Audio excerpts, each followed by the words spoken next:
Good evening, tie-dye family. I have the results of the microwave container and the string backpack.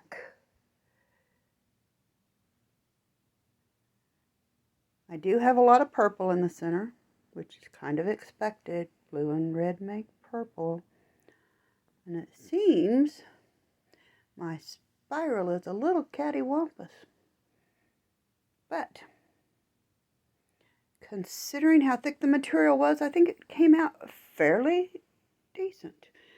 Tell me what you think. Leave me a comment, thumbs up, consider subscribing and sharing. Have a great evening.